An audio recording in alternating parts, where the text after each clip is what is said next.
Sup everybody. Here we got here is one of the guys I've been training up today.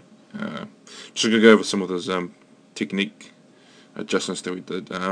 Before he came, he had sort of like a very classic bodybuilder sort of setup. Uh, you know, flat back, chicken winging the bar, just using all chest, and basically not utilizing any other body parts. So what we did is sort of broke down his bench bit by bit, just went over each part individually until we sort of got it down pat for him. So what we're going to do is first off get to just readjust his feet positioning. He wasn't getting any leg drive because we want to generate more power off the chest. So what I did is try and bring back his feet more in line with his hips. If you can see here, they're perfectly in line. That's going to just create a more stable base. It's going to allow you to keep your ass on the bench, so you won't get pinged if you was competing. And it's also just going to generate more power off his chest, and just help him get that bar through to lock out. Another thing we sort of did as well, we sort of got him to get more of an arch going. He naturally had quite a big, he's got quite a flexible back, and I want to say that was alright. And if you can see, he's got quite a bit of an arch going there, so that's really nice to see. We're also trying to keep his chest high here as well, so give him a couple of breathing techniques to help inflate his chest, trying to meet the bar as it's descending down onto his chest and whatnot. So there, if we move quite forward a bit, as you can see here, he's trying to retract his scaps and get higher on his traps. He sort of loses a bit of tightness, but he kind of gets it back.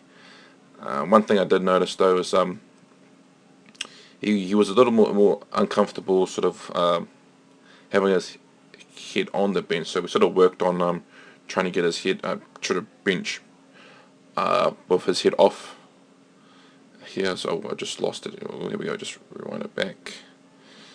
So if we fast forward here,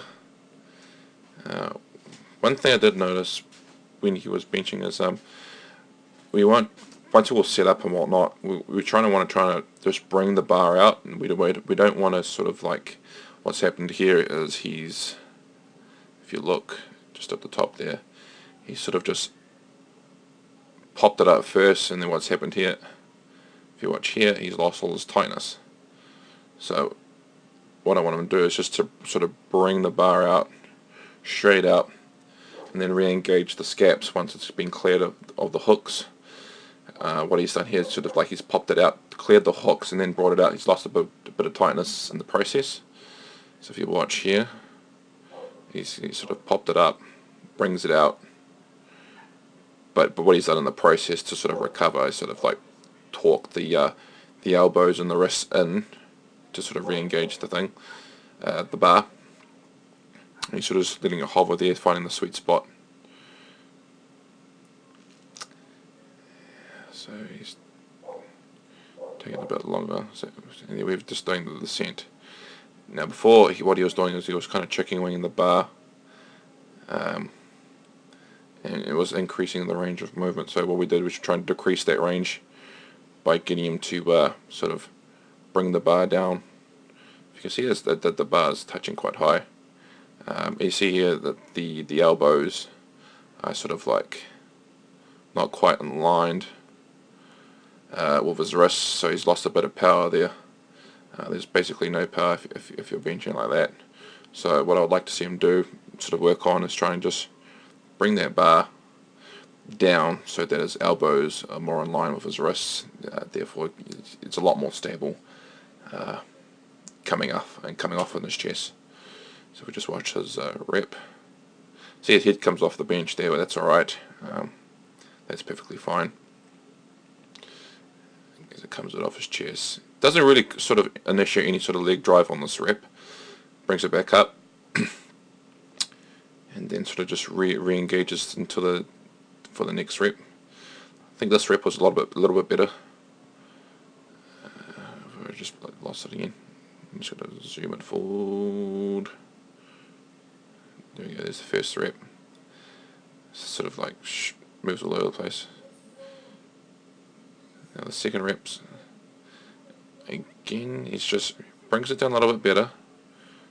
You can see that the wrists this time are a lot better. There are, in fact, that right there, if we have a look, the wrist is almost supported by the forearm and the elbow there. So he's brought that bar in a lot better on this rep as opposed to the first one. Yeah, if you just watch the leg drive, if you can see there, as it touches the chest, there's a little bit of leg drive, not much, but just enough to sort of carry the bar through.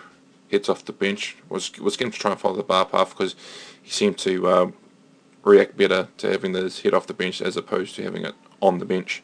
So I just told him to roll with it. You can see here, almost, there we go. The set here sort of hovers on the bench on his chest for a bit. Sort of settles there. Again, the wrists and the elbows are in good alignment there. And he sort of drives it off his chest. Good speed. And yeah, rips it out. So there you go. Not a bad first session for him. As I said, there was quite a lot for him to take in, but we've made some good progress. This is Big John signing out.